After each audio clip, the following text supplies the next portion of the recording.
Seperti apa yang kita inginkan di masa akan datang, tanamlah di masa sekarang.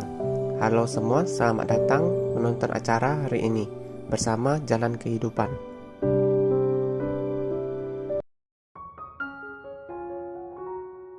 Hari ini berbagi tentang cara untuk menangani hal-hal dengan tenang. Yang pertama, belajar diam terkadang. Kita salah paham dan tidak ingin berdebat, jadi pilih diam. Tidak semua orang harus mengenal kita, jadi kita tidak berpikir kita perlu berteriak kepada dunia. Tapi terkadang kita disalahpahami oleh orang yang paling kita cintai dan kita sangat sedih hingga tidak ingin berdebat, sehingga kita hanya bisa berdiam atau memilih untuk diam. Seluruh dunia bisa memahami, tapi dia harus mengerti. Jika dia tidak bisa mengerti, apalagi yang bisa dia katakan. Seringkali ada saat-saat dalam hidup ketika bahkan tidak bisa berkata-kata.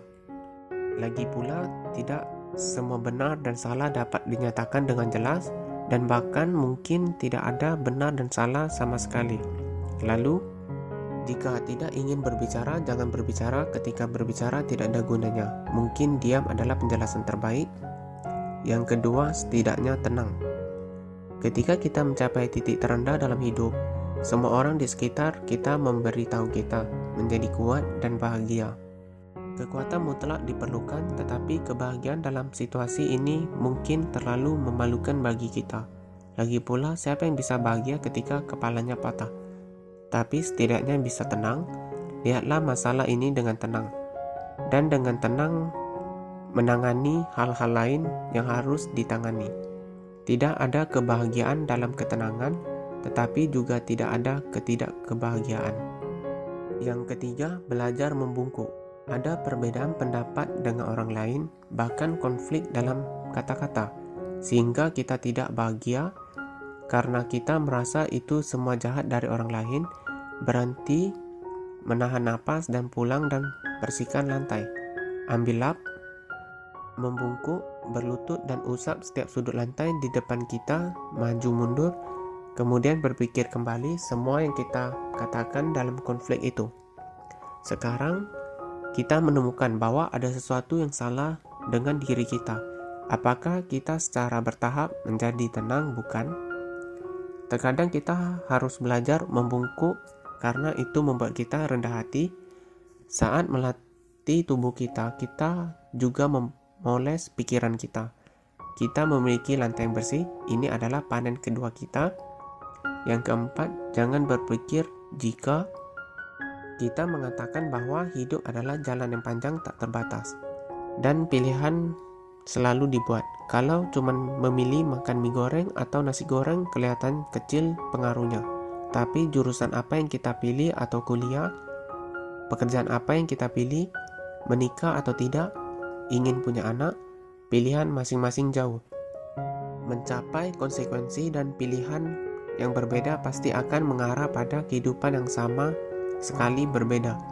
Kita juga mengatakan bahwa perasaan yang tak tertahankan dalam hidup adalah bahwa tidak ada kesempatan untuk hidup lagi. Jika dulu tidak akan seperti sekarang. Gumamam penuh kekecewaan seperti ini. Mari kita berhenti membicarakannya. Sebenarnya tidak ada pilihan baik atau buruk yang nyata untuk setiap persimpangan jalan.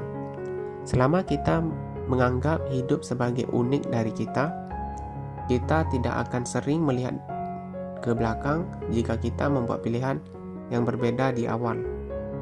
Yang kelima, tetap sederhana. Kita sering memperumit hidup kita dengan berpikir terlalu banyak. Jelas kita hidup di masa sekarang, tetapi kita selalu terobsesi dengan masa lalu dan kekhawatiran tentang masa depan. Jika kita bersikeras berjalan dengan masa lalu, masa depan, dan masa kini, tentu saja hidup kita hanya berantakan. Cukup rasakan perubahan cuaca dengan kulit kita, cukup cicipi aroma rumput setelah hujan dengan hidung kita, cukup gunakan mata kita untuk menangkap pemandangan gunung yang jauh dan dekat seperti lukisan, dan hanya hidup di saat ini. Dan jangan lupa melantunkan nama Buddha atau membaca parita. Hidup kita akan menjadi tenang. Yang keenam, kendalikan emosi. Kita tidak bahagia hari ini karena seseorang menikam kita di antara kata-kata. Kita tidak suka bertengkar, jadi kita pergi. Tetapi kita hanya meninggalkan situasi, bukan situasi disakiti oleh orang itu. Jadi semakin kita memikirkannya, semakin kita marah. Semakin sedikit energi yang kita memiliki untuk memperhatikan hal-hal lain. Banyak peristiwa yang harus dilakukan dengan hati dan pikiran dan ditangani diabaikan dan dihilangkan di tengah-tengah gangguan kita yang luar biasa. Karena kita hanya marah sepenuh hati, membuat keributan tentang emosi dan pemborosan diri sendiri. Dan pemborosan yang membuat sangat buruk. Lagi pula, marah itu butuh usaha dan marah pasti akan merusak vitalitas. Jadi, kecerdasan apapun kita, jangan biarkan emosi mengendalikan. Sebelum kita marah lagi, adalah sebaiknya kita mengingatkan diri sendiri dengan lembut, jangan disia-siakan.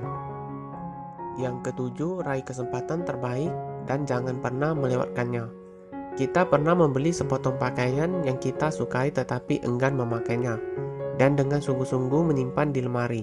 Setelah sekian lama kita melihatnya lagi, kita menemukan bahwa itu sudah ketinggalan zaman. Jadi kita hanya melewatkan dengan itu.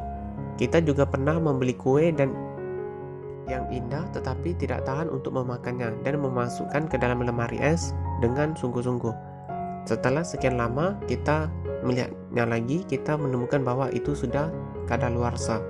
Jadi kita juga merindukannya. Tidak ada pakaian untuk dipakai saat paling suka, tidak ada kue untuk dicicipi saat paling enak.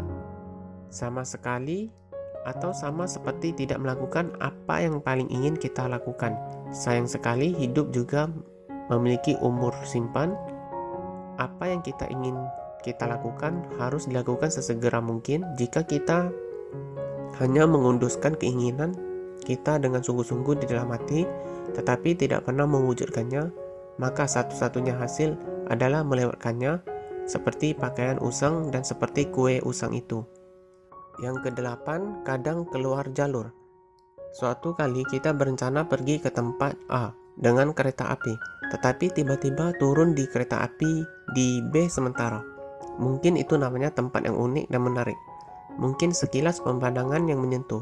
Singkatnya, kita mengubah perencanaan perjalanan dan mengalami perjalanan yang tak terduga yang penuh kejutan. Tempat A adalah tujuan awal kita, tetapi tempat B memungkinkan kita mengalami petualangan kecil. Dalam retrospeksi kata, itu adalah pengalaman curang yang tak terlupakan. Bukankah itu terjadi berkali-kali dalam hidup? Satu-satunya tujuan pergi tanpa gangguan adalah untuk memenuhi rencana perjalanan asli. Hanya jika kita meninggalkan jalur yang telah ditentukan, kita akan memiliki kesempatan untuk menemukan pemandangan lain. Yang kesembilan, diam-diam kembali tenang. Ada saat kita ketika berada dalam suasana hati yang sangat rendah, sehingga kita bahkan tidak repot-repot membuka tirai dan melihat sinar matahari di luar jendela. Jadi tentu saja kita lupa melihat tanaman membutuhkan air setiap hari. Kita tidak tahu sudah berapa lama seperti ini, tetapi suatu hari kita melewatkan pasang surut suasana hati kita, dan pada saat yang sama memikirkan tanaman kita.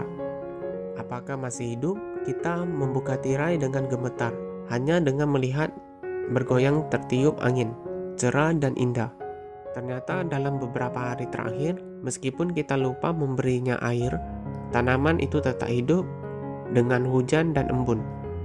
Banyak hal berjalan dengan tenang di luar pemandangan kita dan diam-diam mengatur diri mereka sendiri. Semua hal dilahirkan dan semua hal yang dibangkitkan. Sebenarnya tidak perlu khawatir tentang segalanya. Yang perlu kita lakukan hanyalah menjadi diri sendiri dan tidak meninggalkan penyesalan. Ini sudah cukup. Hari ini sampai di sini. Semoga kita tetap tenang menangani dan melakukan atas pilihan kita. Jangan lupa berbagi kepada teman-teman. Terima kasih. Sampai jumpa.